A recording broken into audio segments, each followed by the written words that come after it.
ஞாயிற்றுக்கிழமை நேற்று நீட் தேர்வு நாடு முழுக்க நடைபெற்றது. அது குறிப்பாக தமிழ்நாட்டில் ஒரு 1.5 லட்சம் பேர் தேர்வு எழுதியிருக்கிறாங்க. தேர்வு மையங்கள்ல அந்த கட்டுப்பாடுகள் என்பது மிக ரொம்ப கொடூரமாக இருந்ததாக தான் நம்ம பார்க்க முடியுது. தாலி செயினை கழட்டி வைக்கிறதா இருக்கட்டும், பட்டனை முதற்கொண்டு வெட்டி போடுறது வரைக்கும் நடந்து கொண்டிருந்தது.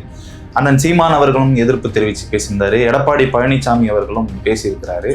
நீங்க என்ன மாதிரிலாம் பண்ணிட்டு இருக்கீங்க, நீட்டை ஒழிக்கிற அது இதுன்னு பேசிட்டு இவ்வளவுக்கும் துணை போயிட்டு நீங்க பேசிட்டு இருக்கீங்க, நீட்டை ஒழிக்க போறேன்னு அவரு ஒரு கடுமையான சட்ட போராட்டம் தொடர்ந்து நடத்தி கொண்டே இருக்கிறோம்னு சொல்றாங்க. நீங்க ஓட்டு வாங்கும் போது அந்த சட்ட போராட்டத்தை சொல்லல. அதாவது வெள்ளையன் மறைந்த வெள்ளையனுடைய தலைமையில் இருக்கக்கூடிய வணிகர் சங்கம்லாம் சிம்ம சொப்பனமா இருக்கு. ஒரு காலகட்டத்தில் போய் மாமூல் கேட்கறது, ரவுடிசம் பண்றது இதெல்லாம் வந்து அங்கேயே போய் டீம் வச்சு தூக்கி போட்டு மிதிப்பாரு. காவல்துறையை வந்து நடவடிக்கை எடுக்கலாம், பிரச்சனையே வேற என்னவாரு. வணிகர் நிறுவனங்கள்லாம் ஒரு பெரிய அளவில் உச்சத்தில் இருந்துகிட்டு இருந்த நேரத்தில் கலைஞர் தான் அவருக்கு வேண்டப்பட்ட ஆளை வச்சு அது பெரிய அளவில் உடைச்சி அது என்னென்னோ நடந்தது. இது மாதிரி கட்சி சார்பு இல்லாமல் பொதுவாக இருந்துகிட்டு இருந்தது, இன்னைக்கு கட்சி சார்பாக போச்சு. ஒன்றுமே செய்யாத பாஜகவில் இருந்து எதுக்கு மோடியை கூட்டு வந்து கேலோ இந்தியா ஒலிம்பியாக்கெல்லாம் எது நடத்துனீங்க? அது என்ன புதுசா போன வந்திருக்கு தம்பி. நம்ம பல முறை பேசிட்டோம். கடல் கொள்ளையர்கள் சிங்கள ராணுவம்னு சொல்றதுக்கு துப்பு இல்லை. வடக்கா இருந்தா கேட்டிருப்போம். அதான் வடக்குன்னா உடனே தெற்குல கூட உங்களுக்கு வந்துட்டு கேரளானாக்கா அடுத்த சில மணி நேரங்கள்ல நடக்குது. அவங்களுடைய லாபி அந்த அளவுக்கு இருக்குது. நீ போன உடனே தான் வந்து உங்களுக்கு பேரத்தை தானே பேசிட்டு இருக்கிறீங்க, உங்க வழக்குக்கு தானே பேசிக்கிறீங்க. லட்சணம் என்னன்னு தெரியுது இல்லை. வகுப்பு போகிற இடம் அங்கே இருக்குது. அதானி கட்டி நிற்கிற மாளிகை அது வந்து இருக்குது. திருச்சி அறிவாலயம் மாளிகை யார்கிட்ட இருக்குது?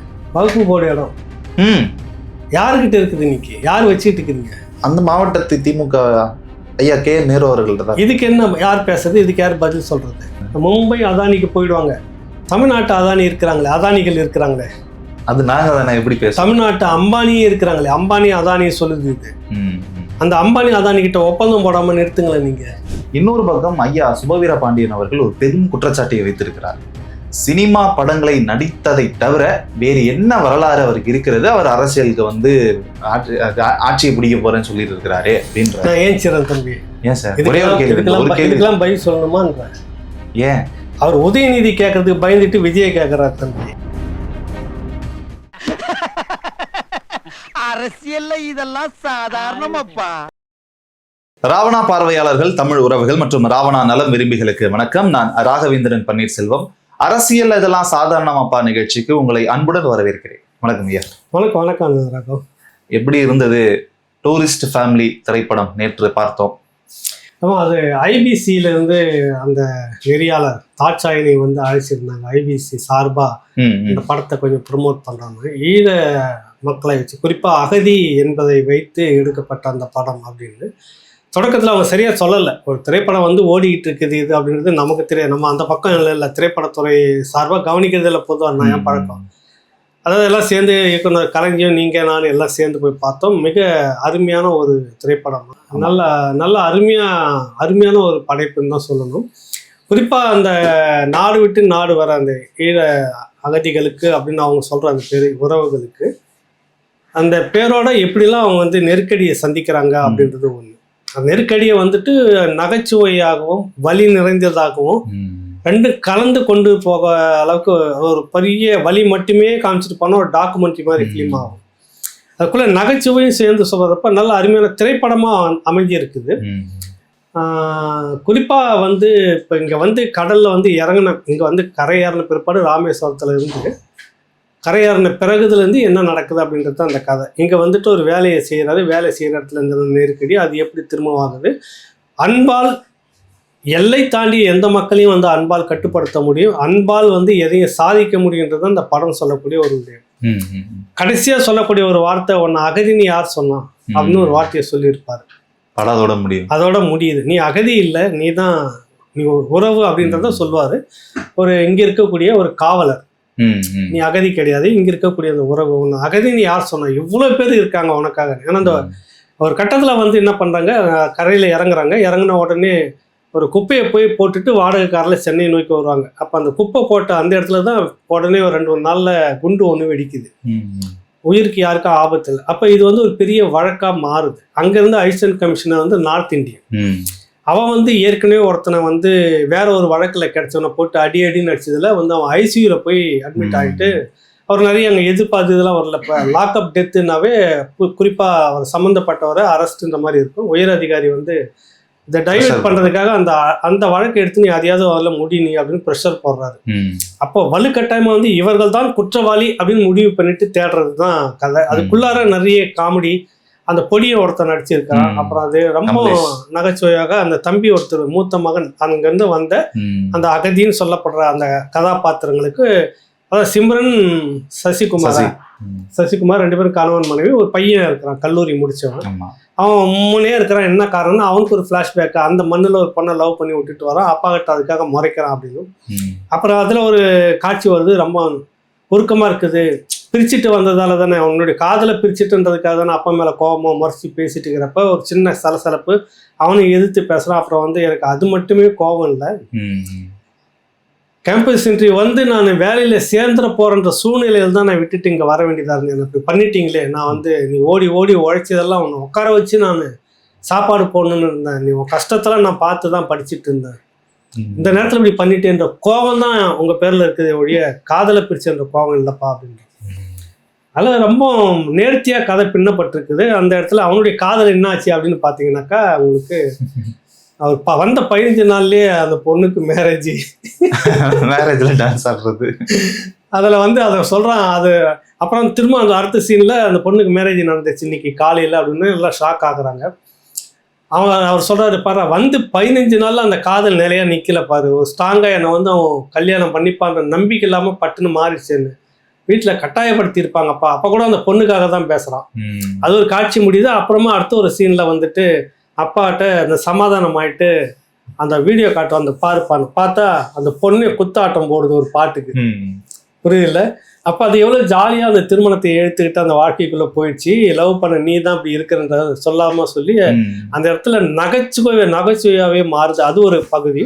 இன்னொன்று அதையே மனசுல நினைச்சுக்கிட்டு அவன் வாழ்க்கையை சீரடிச்சுக்காம குடிக்காம தாடி வளர்க்க அந்த மாதிரி பண்ணாம உடனே டிரான்சாக்ஷன் ஆகுது. அது வந்து அடுத்த ஒரு லெவலுக்கு அவன் போகிறது வந்திருக்கு. அப்புறம் அந்த குடி இருக்கிற வீடு வந்து ஒரு சப் இன்ஸ்பெக்டருடைய வீடு, கீழே அவங்க ஃபேமிலி இருக்கும், மேலே வந்து இவங்க இருப்பாங்க.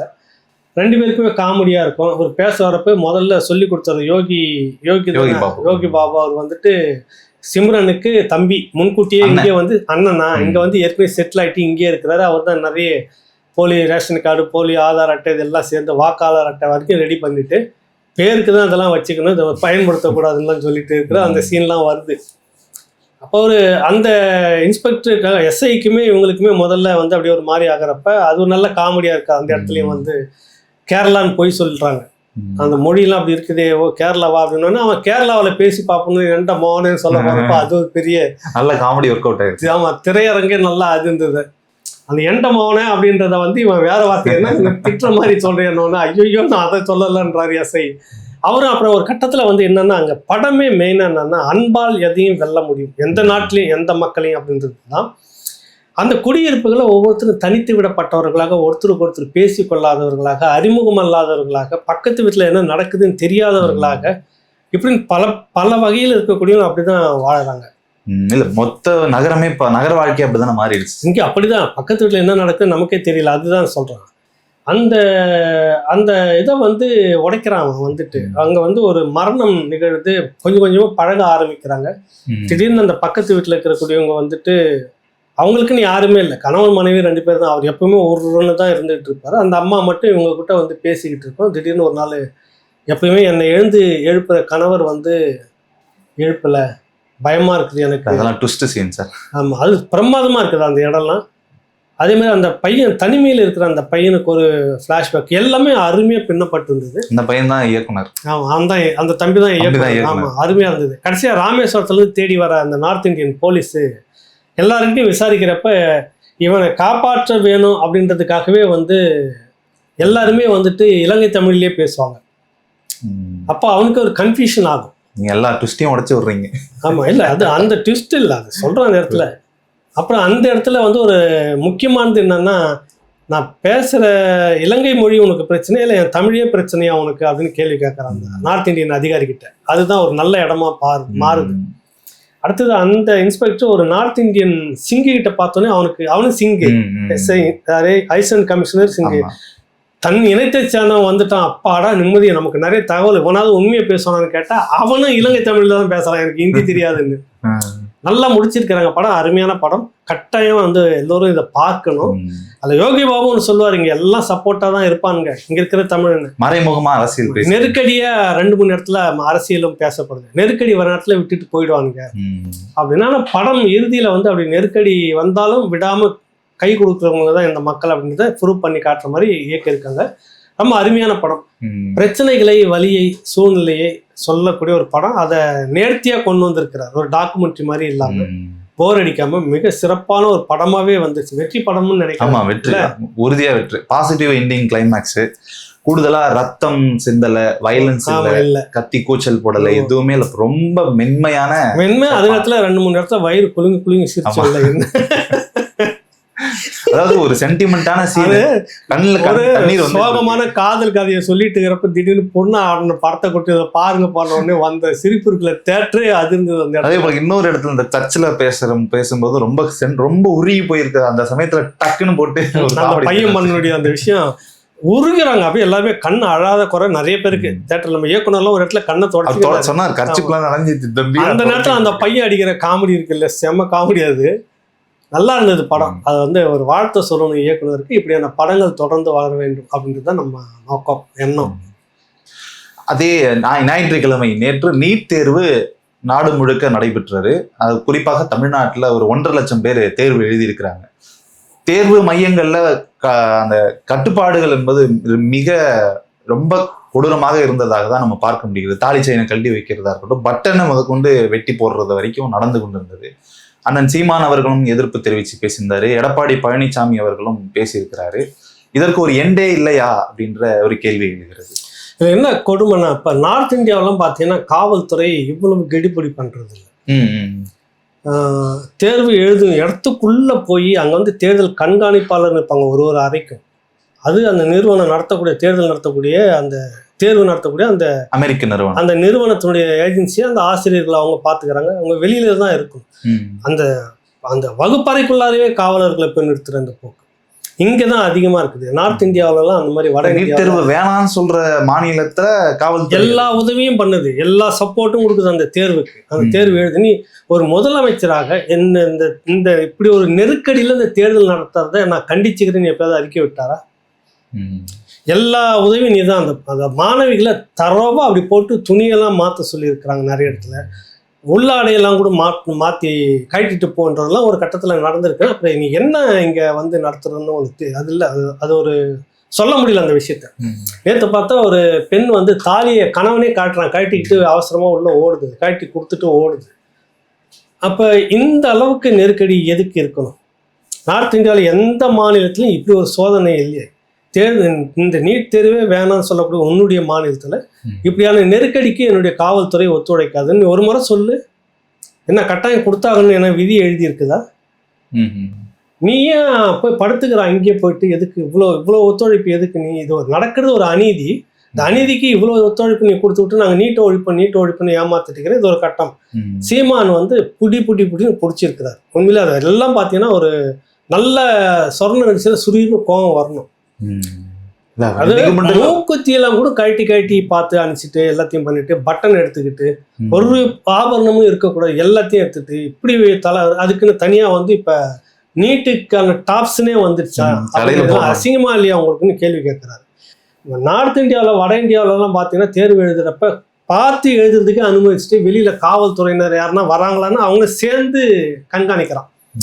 இந்த பிளைங் கோர்ஸ்லாம் வரும்ல, பறக்க படை வருவாங்களே, அந்த மாதிரி வர ஆட்கள் வராங்கன்னு இவங்க எல்லாம் சேர்ந்து பார்த்துட்டு உள்ள எழுத விடுறாங்க சுதந்திரமா. அந்த வீடியோவை அங்கிட்ட இருக்கு, நான் வேணா அனுப்புற முதலமைச்சருக்கு.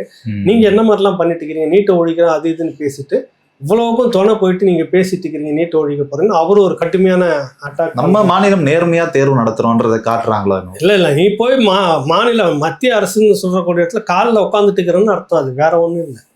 அதெல்லாம் அதான் பாருங்க எஜமான், நான் எவ்வளவு விசுவாசமா இருக்கிறேன், நீங்க கொண்டு வர இந்த விஷயத்த நான் ரொம்ப கோச்சிக்காம அழுங்காம குறுங்காம நடத்தி கொடுக்குறேன் பாருன்றது. இது காங்கிரஸ் ஆளக்கூடிய மாநிலம் கூட இவ்வளவு கெடுபிடி கிடையாது.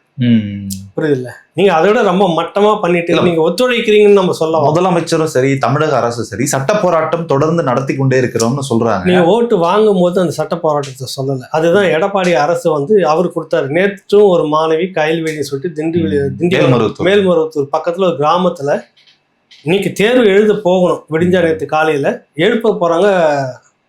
அந்த மாதிரி தற்கொலை பண்ணிட்டு இருக்குது. அச்சத்தாலேயா மனக்குழப்பத்தாலேயான்னு போட்டு முடிச்சிருக்கிறாங்க. அவர் எடப்பாடி என்ன சொல்ல வர்றாரு, இந்த கடந்த 3 மாதத்துல மட்டும் இது 4வது நடந்திருக்கிறது. வாய் சவடால் தான் தொடர்ச்சியா விட்டுட்டு இருக்கிறீங்க. நீங்க வந்தா ரகசியத்தை சொல்லுவோம்னு சொன்னீங்கல்ல, அதை இப்படிதான் பண்ணிக்கிட்டு இருப்பீங்களா சட்ட போராட்டம் நடத்தணும்னு சொல்லிட்டு. இப்ப கடைசியா என்ன பேச ஆரம்பிச்சுட்டாங்க, உதயநிதி வந்துட்டாக்கா எல்லாம் சரியா போயிடுன்ற மாதிரி, நீட்டை ஒழிச்சிருவோன்ற மாதிரி கதை விட்டுட்டு இருக்கிறாங்க. அப்பாவுக்கு சொல்லி ஓட்டை வாங்கியாச்சு. அப்பாவி பெற்றோர்களுக்கெல்லாம் இவரோட நம்பிக்கை வச்சு எப்படி செய்துறாங்க போட்டு ஆயிடுச்சு, முடிஞ்சு போச்சு. இப்போ என்ன கடைசி அங்கே வந்து நிற்கிறீங்க? எல்லாம் சொன்ன பொய்யெல்லாம் போயிட்டு உச்சநீதிமன்றத்தில் மத்திய அரசு தான் செய்யணும், அதுக்கும் மத்திய அரசு தான், நாங்கள் சட்ட போராட்டம் நடத்துவோம் அப்படின்னு கதை விடுறீங்களே, இது என்ன நியாயம்னு எடப்பாடி ஒரு பக்கம் போட்டு பண்றாரு. அரசியல் சுத்தி இருக்கக்கூடிய எல்லாருமே கண்டன அறிக்கை விட்டுருக்காங்க. எல்லா கட்சியுமே இதை வந்து கண்டிக்குது, பேசுது. முதலமைச்சராக தேர்வு நடத்தக்கூடிய நீட் தேர்வு இந்த மாதிரியான கடுமையான மன உளைச்சலோடு நடத்தக்கூடாது. போனா ஃப்ரீயா எழுதிட்டு வர மாதிரி இருக்கணும். அதுக்கான ஏற்பாடுகளை நீ செய்து வச்சுக்கோ. அதை விட்டு இவங்கள போட்டு எம்சினா ஒரு அந்த மாணவி இல்ல மாணவன் என்ன மனநிலைக்குள்ள போய் உட்காந்து பேனா குடிச்சு எழுத ஆரம்பிப்பான். நினைச்சு பாருங்க. குறைந்தபட்சம் அரசே முன் வந்து வழக்கெல்லாம் தொடுக்கலாமா? வழக்கு தொடுக்கலாம். இவ்வளவு கெடுபிடி இருக்க கூடாதுன்னு. நீங்க முதல்ல உங்களுடைய பாதுகாப்பு இப்படி இருந்துச்சுன்னா நான் ஒத்துழைக்க மாட்டேன்னு ஒரு முறை சொல்லன்ற சொல்லு. அவங்க நீதிமன்றத்துக்கு போகட்டும், வரட்டும், ஒரு வீடியோ வரட்டும், அவன் போகட்டும் நீதிமன்றத்துக்கு. நீங்க ஏன் போறீங்கன்ற இப்படியாக கெடுபிடிக்கு நாங்க ஒத்துழைக்க மாட்டோம். சட்டம் ஒழுங்கு பிரச்சனை வராம நான் பாதுகாப்பு தரேன் வெளியில இருந்துகிட்டு அப்படின்னு சொல்லிட்டு போங்க. எல்லா சோதனைக்கும் நீங்க தான் கூட ஒத்துழைக்கிறீங்க. அமைச்சர் மா சுப்பிரமணியம் நேற்று சொல்லும்போது அதிமுகவில் எடப்பாடி பழனிசாமியும் பாஜக தமிழிசை சவுந்தரராஜன் இவங்க இருவரும் சேர்ந்து நீட் தேர்வை விளக்குவதற்கு உதவி செய்யுங்க, எங்களுக்கு நீங்க கூட்டணியில இருக்கீங்களா, உதவி செய்யுங்க அப்படின்னு இவர் கேட்கிறாரு. அதை விட்டுட்டு கையாளாகத்தனமா எதையாவது பேசிக்கிட்டு இருக்காதீங்க என்று சொல்கிறார். நீங்க தான் முதல்ல கையாளாத தகவலமா இப்ப பேசிட்டு இருக்கிறாங்க.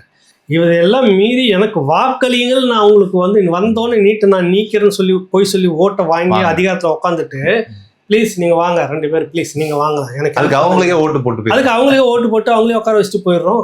உனக்கு எதுக்கு போட்டிருக்கணும்? எதிர்கட்சியா உட்காந்துட்டு போராடி இருந்திருப்பேன் நல்லா நேரம். புரியுதுல்ல?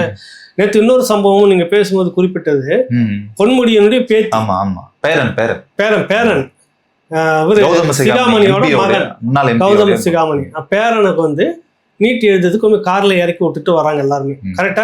குடும்பமா போய் இறக்கி விட்டோம். உங்களுக்கு வசதி இருக்கு, கார்ல போய் இறக்கி விடுங்க. அந்த தம்பிக்கு 1 வருஷமா 2 வருஷமா நீங்க தனியா கோச்சிங் கொடுத்துருப்பீங்க, எங்கோ பெரிய உயர்ந்த இடத்துல பயிற்சி கொடுத்துட்டு தேர்வுக்கு அனுப்பி வச்சிருப்பீங்க. எல்லா வசதி வாய்ப்பும் உங்களுக்கு இருக்கு, பிரச்சனை இல்லை.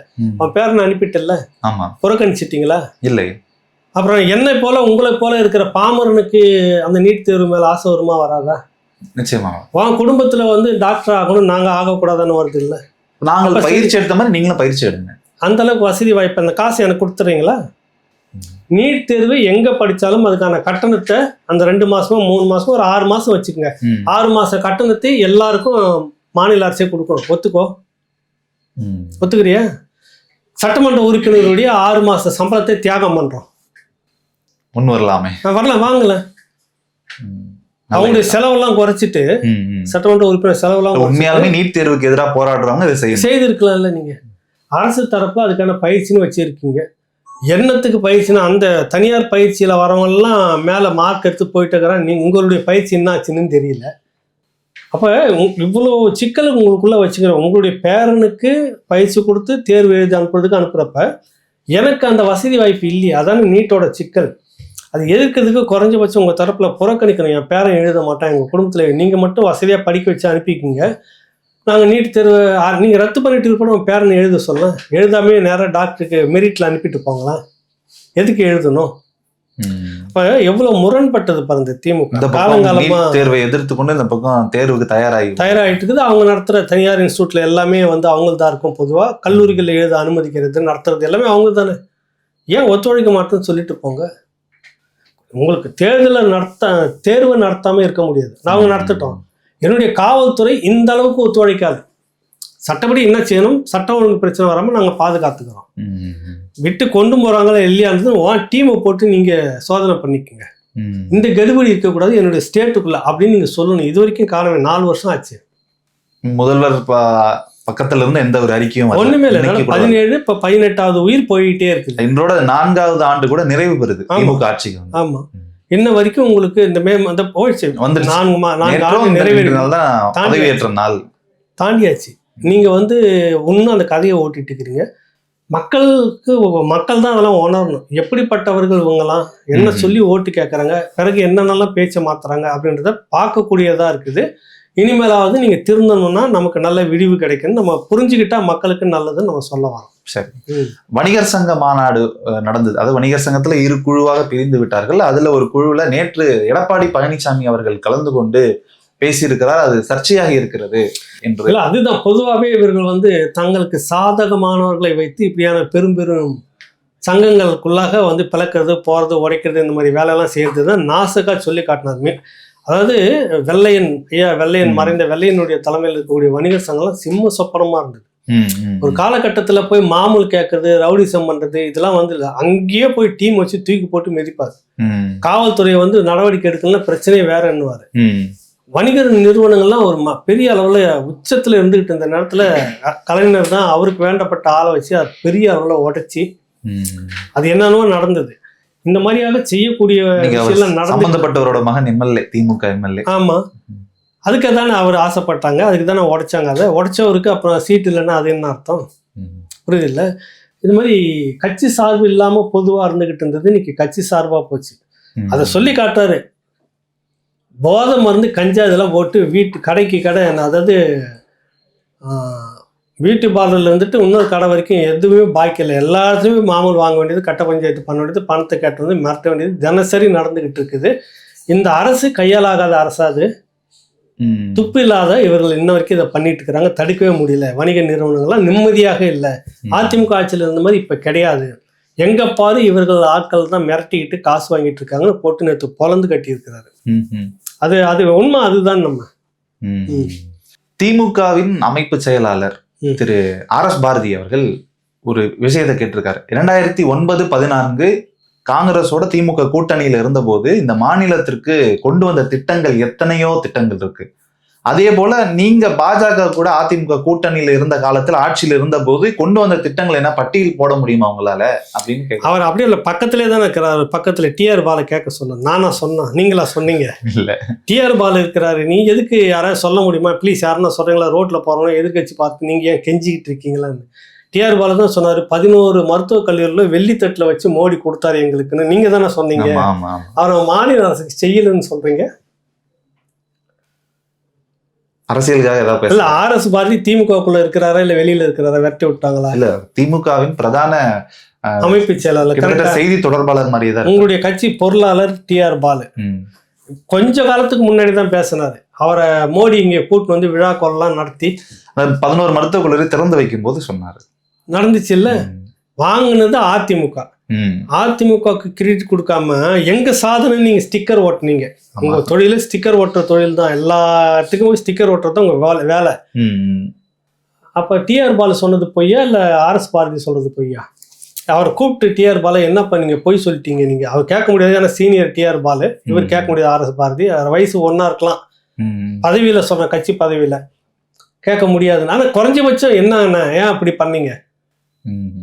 ஒண்ணுமே செய்யாத பாஜகவுக்கு வெள்ளித்தட்டுல வச்சு கொடுத்ததுன்னு ஏன் நீங்க போய் சொன்னீங்க? கேட்க சொல்ல அங்க போய் ஏன் நீங்களும் நானும் பேசிக்கிட்டு இருக்கணும்? இன்னொன்னு பாதுகாக்கப்பட்ட வேளாண் ஒன்றுமே செய்யாத பாஜகவுல இருந்து ராஜ்நாத் சிங்கை ஏன் கூட்டின்னு வந்தீங்க? ஏன் கூட்டின்னு வந்தீங்க?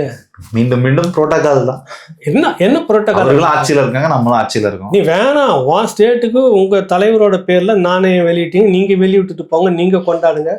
அவரே தான் வரணும், பெட்ரோமாஸ் லைட்டே தான் வேணும்னு வர வச்சுட்டு அப்புறம் அவருடைய சமாதியை போய் சுத்தி காமிச்சு அனுப்புறீங்களா? இப்ப பாஜக ஒண்ணுமே செய்யாத பாஜக நீ எதுக்கு வேண்டி கூட்டணும் வந்த? அப்படின்னா நீங்க கேட்கறது எப்படி இருக்குன்னா, செய்த காங்கிரஸ் கட்சி தலைவர் சோனியா காந்தி அவர் அந்த மாதிரி கூட்டிட்டு வந்திருக்கலாம். கட்சி கூட்டணி கட்சி டெல்லியில இருக்கிறாங்க, அவங்க கூட்டணு வா. சோனியா சொக்கத்தங்கம் சோனியா, நாங்க கூட பேர் வைக்கல, நீங்க தான் சொன்னீங்க சொக்கத்தங்கம் சோனியான்னு சொல்லிட்டு கூட்டணு இருந்தீங்க.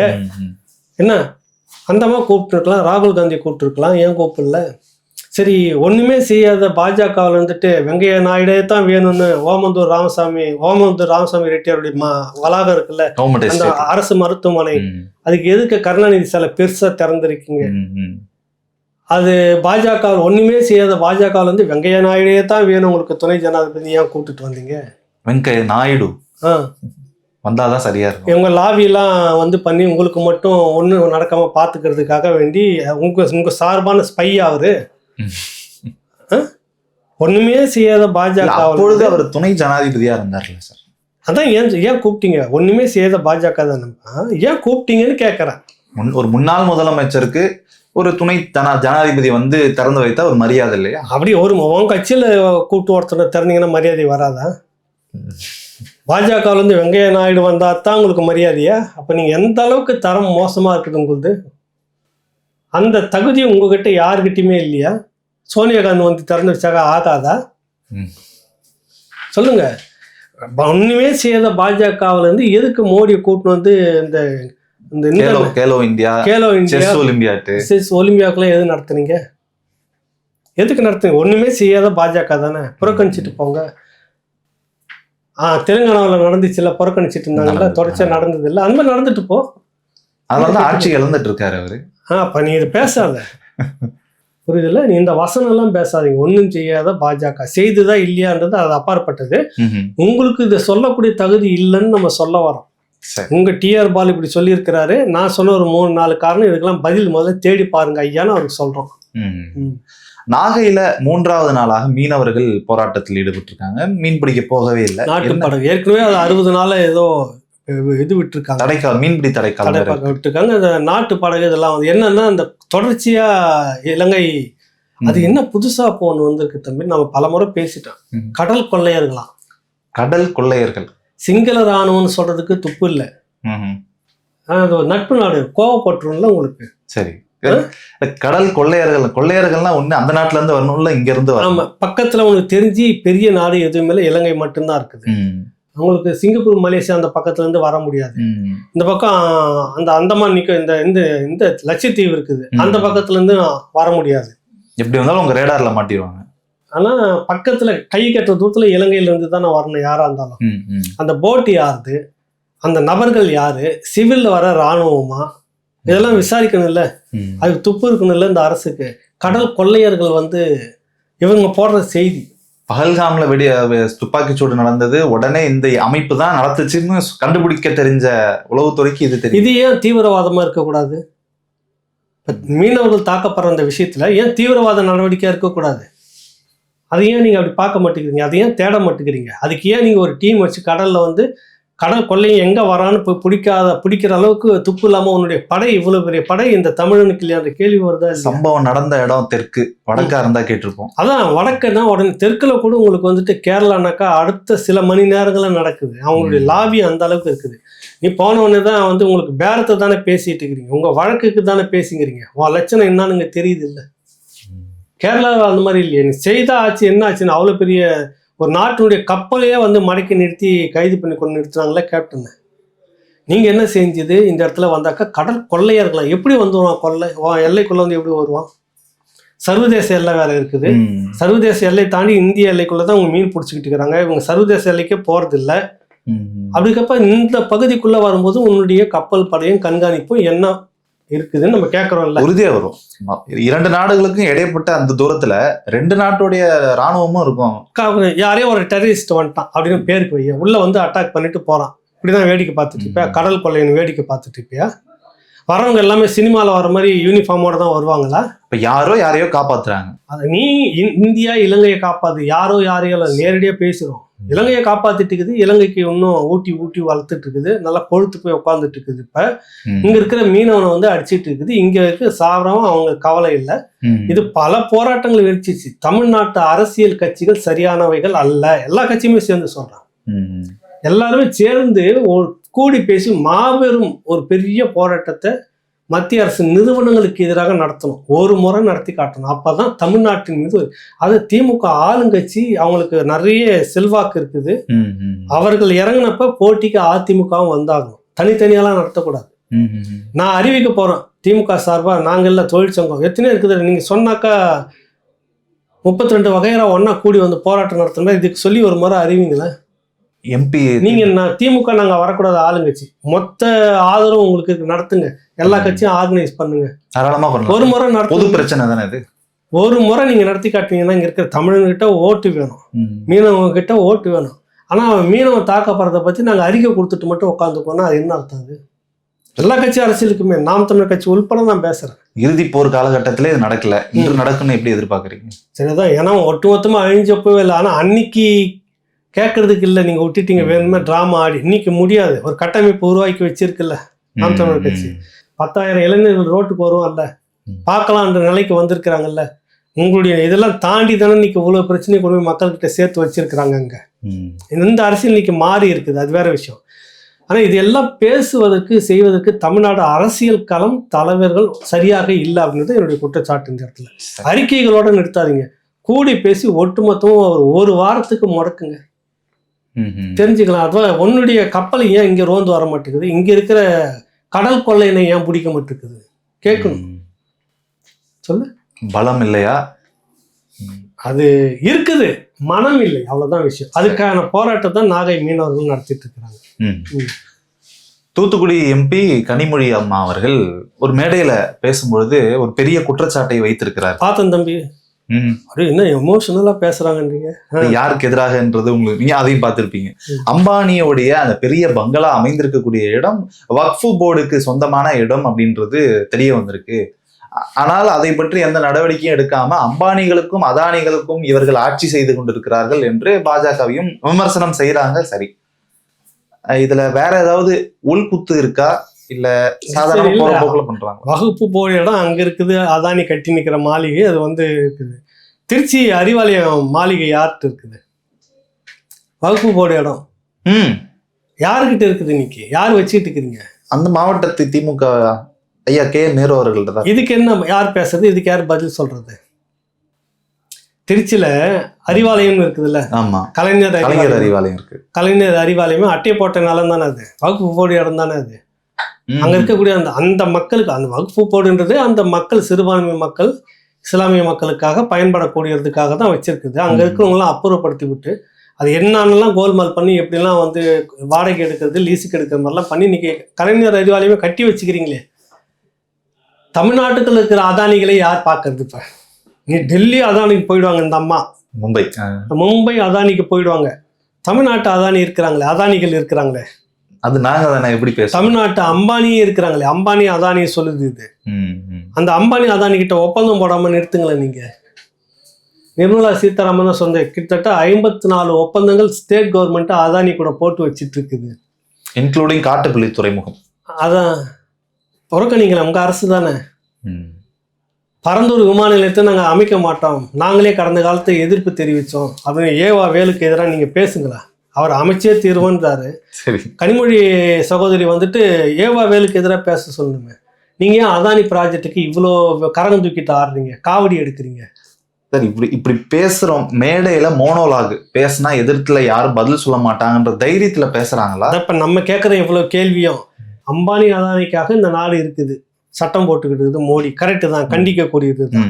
தமிழ்நாட்டு அம்பானிகளுக்கு யாரு கேள்வி கேட்கறது, அதானிகளுக்கு யாரு கேள்வி கேட்கறது? இங்க ஒரு அதானி வந்து அதே வகுப்பு போடி இடத்த ஆட்டையை போட்டு கலைஞர் அறிவாளின்னு பேர் வச்சுக்கிறாரு, அந்த அதானி பத்தி யார் பேசுறது? அவரும் அதானி தானே. இந்த இதே அதானியுடைய ப்ராஜெக்ட் நாங்கள் செய்தே முடிப்போம்னு சொல்லிட்டு காட்டுப்பள்ளி துறைமுகத்துக்கும் விரிவாக்கத்துக்கு இப்போ செகண்ட் இதுல அடுத்த கட்டத்துக்கு ஒத்துழைக்கிறது நீங்களா, வேற ஏதாவது ஸ்டேட்ல இருக்கிற மாநில கட்சியா? தமிழ்நாடு அரசு தானே. பரந்தூர் விமான நிலையத்தில் அமைச்சே தீர்வுன்னு சொல்றது யாரு, நீங்களா இல்ல கேரளா அரசா? திமுக தலைமையிலான தமிழ்நாடு அரசு தானே. அப்ப நீங்க அதானிகளுக்கு கூட துணையா போயிட்டு இருக்கிறீங்க, உங்களுக்கு அதுல இருந்து பெரிய பட்ஜெட் வருன்றதுக்காக நீங்களும் ஒரு அதானியா மாறுறீங்க, கரெக்டா தானே? அப்ப சகோதரி, தமிழ்நாட்டு அதானிகளை பத்தி பேசணும் முதல்ல, அதான் நம்ம பதில். சரிங்க. இறுதியாக ஒரு கேள்வி, நடிகர் விஜய் கட்சி தாவேகா கட்சி ஆரம்பித்து அது போயிட்டு இருக்கு ஒரு பக்கம், இன்னொரு பக்கம் ஐயா சுபவீர பாண்டியன் அவர்கள் ஒரு பெரும் குற்றச்சாட்டை வைத்திருக்கிறார்.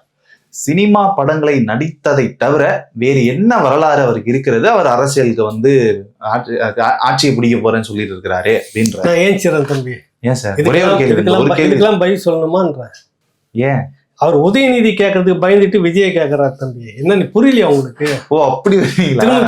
திரும்ப சொல்ல கேள்வி. சினிமா படங்களில் நடித்ததை தவிர சரி வேறு என்ன வரலாறு அவருக்கு இருக்கு? சரி கட்சிக்கு வந்துட்டேன், அதான் ஆட்சி பிடிக்க வர, அதான் உதயநிதி கேட்கறாரு. உனக்கு என்ன தகுதி இருக்குது? நீ எப்படி வந்து துணை முதல்வராக உட்காந்துட்டு இருக்கிற உதயநிதி, உனக்கு சினிமாவை தவிர நீ வேற என்ன பண்ண? அதான கேள்வி. ஆமா, உதயநிதி கேட்கறதுக்கு வந்து பயந்துட்டு விஜயை கேட்கறாரு. ஓஹோ, அங்க கேட்டா படி போயிடும். சரி, வாரிய மாதிரி போஸ்டிங் ஒண்ணு கொடுத்துருக்காங்க, சமூக கண்காணிப்பு குழு தலைவர். காரு நீ கொடுப்பீங்களா? மறைமுகமா கேட்டுக்கணும் தம்பி. அப்பப்ப நேரடியே கேட்க முடியாதத அவனை சொல்லி திட்டுவான், சாக்கு வச்சு திட்டுவாங்கல்ல ஊர்ல எல்லாம். ரைட்டு, நீ எனக்கு எதிரி, உன்னை திட்ட முடியாது. அங்க ஒருத்தன் போறான் பாருன்னா அவனை பார்த்து கேவலமா திட்டிட்டு இருப்போம். நீ எதனா கோவப்பட்டுனா நான் அவனை தானே சொல்றான், உனக்கு என்ன அப்படின்ற மாதிரி. இது உதயநிதிக்கு தான் அவர் கேட்கிறார். சுபவீர பாண்டியன். ஆமா, உதயநிதி மறைமுகமாக சாடிய சுபவீர பாண்டியன் அதான் வந்து தலைப்பே வைக்கணும். சரி, சிறப்பு. இந்த கேள்வி இங்க கேட்டியே, அந்த பக்கம் கேட்டிருக்கணும். கேட்க முடியாது.